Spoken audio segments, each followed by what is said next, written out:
Em tempos de incertezas políticas, muitos cristãos se dividem entre apoiar ou rejeitar líderes como Donald Trump ou Jair Bolsonaro. Mas o que realmente está por trás dessa relação entre fé, política e poder? Hoje você vai acompanhar aqui o que o pastor Marco Feliciano e também o Nicolas Ferreira, gente, eles falam a respeito de todo esse imbróglio aí entre o Donald Trump, Bolsonaro, ministros do STF. Quero que você acompanhe e fique até o final. Eu quero deixar uma palavra a respeito desse assunto, gente.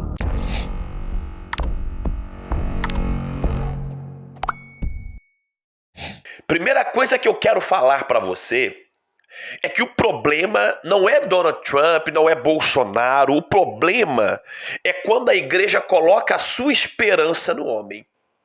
Então, as pessoas, elas precisam entender isso. Nós devemos nos posicionar? Sim, nós somos cristãos, mas também nós somos cidadãos. Mas, acima de tudo, o nosso posicionamento deve ser cristão. Eu quero que você acompanhe comigo agora o que o pastor Marco Feliciano fala a respeito de Donald Trump, Bolsonaro, e também eu quero mostrar para você aqui o que o Nicolas Ferreira falou. Mas antes, você que é novo por aqui, eu peço você que nos ajude aqui nas plataformas do YouTube, deixe a sua curtida, inscreva-se no canal e ative o sino das notificações. Dito isto, vamos acompanhar e eu quero no final deixar a minha opinião aqui, olha só. Olá pessoal, esse é o vídeo mais importante que eu já gravei esse ano e eu tô muito triste, tô angustiado e eu preciso que você assista até o final e, se possível, depois compartilhe esse vídeo, tá bom? Hoje, o Brasil vive mais um capítulo sombrio da sua história democrática. O ex-presidente, meu irmão, meu amigo, Jair Messias Bolsonaro, um homem debilitado com sequelas irreversíveis de uma facada, foi submetido à colocação de uma tornozeleira eletrônica, ao recolhimento do domiciliar noturno, à proibição de usar redes sociais e, pasmem, à proibição de falar com o próprio filho, o deputado federal, meu irmão, Eduardo Bolsonaro. Gente, olha só, primeiro que essa parte aqui, quando ele fala a respeito do filho, né, de o juiz aí proibir o pai de conversar com o filho, tudo bem, se a pessoa fez alguma coisa errada, ela deve pagar, ela deve prestar contas ali à justiça. Agora, proibir, assim, eu já penso que, pessoal, vamos abrir a nossa cabeça, vamos abrir a nossa mente, vamos tomar cuidado, gente. Olha o que está acontecendo. Sim, um pai proibido de falar com um filho. Não estou falando de um traficante perigoso, nem de um líder de uma facção. Eu estou falando de um homem público, que já ocupou o mais alto cargo da República e que nunca se negou a comparecer diante da justiça. Bolsonaro, ele carrega no corpo dele as marcas de um atentado covarde. Tentaram assassiná-lo, você se lembra disso? Aconteceu lá em 2018. Desde então, foram quase 10 cirurgias, internações, complicações intestinais, fluxos, emagrecimento. É visível o quanto a saúde dele está debilitada. Então eu pergunto, qual o sentido de impor a esse homem, a Bolsonaro, uma tornozeleira? Que ameaça Bolsonaro representa? Não estamos diante de um criminoso foragido, mas de um senhor de idade que já depois diversas vezes, que nunca se ausentou, que já teve seu passaporte confiscado e que vive sob constante vigilância. A única coisa nova que aconteceu nos últimos dias não foi uma prova, nem um documento explosivo. Foi uma carta de apoio que ele recebeu de Donald Trump, presidente dos Estados Unidos da América. Foi só isso. E bastou isso para, no dia seguinte, hoje, uma operação, uma punição. Seria uma retaliação? Querem provocar os Estados Unidos e mergulhar o Brasil numa crise diplomática e econômica sem precedentes? Ou você acha mesmo que essa ação de hoje não terá uma reação? Eu pergunto,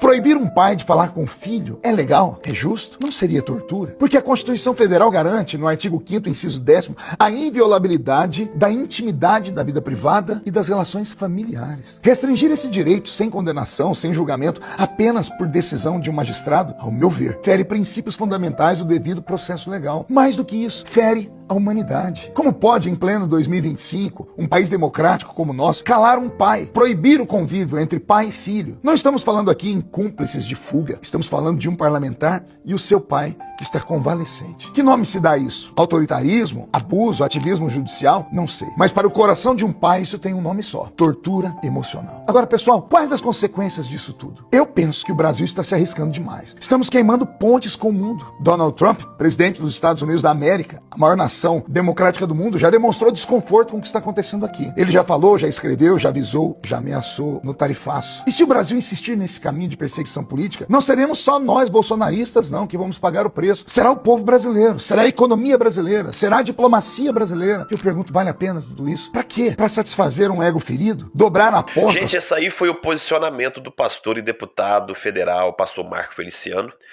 e cujo eu tive até a honra de conhecer, porque eu sou admirador do trabalho do pastor Marco Feliciano, tanto quanto pastor, quanto também como deputado. Eu sei que algumas pessoas às vezes não gostam, mas eu acompanho o pastor Marco Feliciano, tive o prazer de conhecê-lo, de estar no evento com ele. Mas deixa eu falar algo para você. Veja o que o Nicolas, o deputado federal Nicolas Ferreiras de Minas, o que ele fala a respeito também de toda essa questão aí. E eu quero deixar para você aqui um posicionamento também no final aqui. Vamos lá. Completamente impotente perante a tudo que está acontecendo. E vamos lá. Você não precisa gostar do Bolsonaro, você não precisa ter feito campanha para ele, ser bolsonarista, nada disso. Mas o que eu vou dizer agora não é para quem concorda com ele, mas para você que talvez não está entendendo o que está acontecendo. Afinal de contas, o que tem a ver Bolsonaro Moraes com a sua vida? Eu vou te explicar. Basicamente, nós temos hoje um cenário em que um ex-condenado é presidente da República e um ex-presidente da República pode se tornar um condenado. E mesmo que você tenha suas divergências com o Bolsonaro, vai aqui alguns pontos para você pensar. Não precisa concordar não, mas pensa aí. Ele nesse momento está proibido de falar com embaixadores, proibido de usar rede social, sofreu busca e apreensão na sua casa, e encontraram aí incríveis $14 mil, usando tornozeleira eletrônica e é obrigado a ficar em casa do 19 às 7 horas da manhã. E está proibido de falar com o próprio filho, Eduardo. Aí vem os meus pontos. Alguém que roubou o INSS, que foram bilhões, está usando tornozeleira eletrônica? Você já viu algum traficante, estuprador, alguém aí que roubou bilhões nas estatais, ficando impossibilitado de conversar com seu próprio filho? Ou seja, o script é o mesmo. E quando você entender que nós não estamos em uma democracia, você vai entender o porquê o que estão fazendo com o Bolsonaro afeta também a sua vida. Porque afinal de contas, se eles estão fazendo isso com o ex-presidente da República, o cara basicamente mais popular do Brasil, o que eles não vão fazer com você?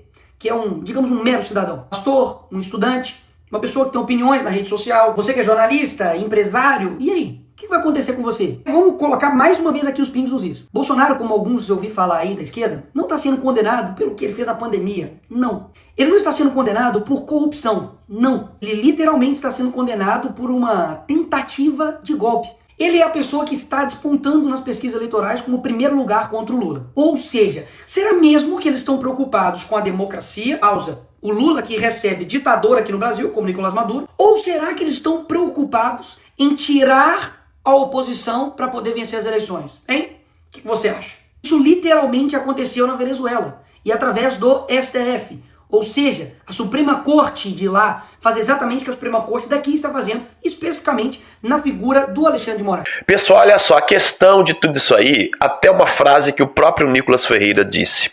O que nós temos a ver com isso, né? E nós vamos observar que muitas pessoas, elas não fazem escolhas corretas. São levadas por todo e qualquer vento de doutrinas.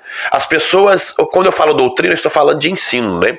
Então as pessoas, elas escutam algo, elas veem algo e logo já vai lá e já toma a sua decisão, a sua opinião sobre aquele determinado assunto. E o que nós estamos vendo acontecer aqui, cristão nenhum pode achar normal. Cristão nenhum. Eu sei que, de repente, muitos cristãos, às vezes, até se posicionam contrário a um governo de direita. E aqui, irmão, cada um faz a sua escolha. Mas agora nós estarmos diante de uma injustiça, ou estarmos diante de alguém que deveria aplicar a verdadeira justiça, e você ver que essa pessoa não está aplicando a justiça como ela deve ser feita, olha, nós não podemos nos alegrar. A palavra do Senhor, ela diz que quando se fala do amor de Deus, né? A Bíblia diz ali que o amor não se alegra com a injustiça, mas regozija-se com a verdade. Então nós devemos ter esse posicionamento de buscarmos a justiça de Deus em tudo aquilo que nós estamos vendo. A nossa opinião sobre os assuntos diferentes e diversos no Brasil, no mundo, ela deve ser sempre procurando a justiça de Deus. E quando eu olho aqui, Eu não vejo a justiça de Deus dentro de todo esse contexto aí, pessoal. Bom, essa é a minha opinião, mas qual que é a sua? Deixa aqui nos comentários. Isso é o que eu penso, essa é a minha opinião. Eu não vejo a justiça em tudo isso aqui que nós estamos acompanhando. Bom, sem mimimi, eu penso assim.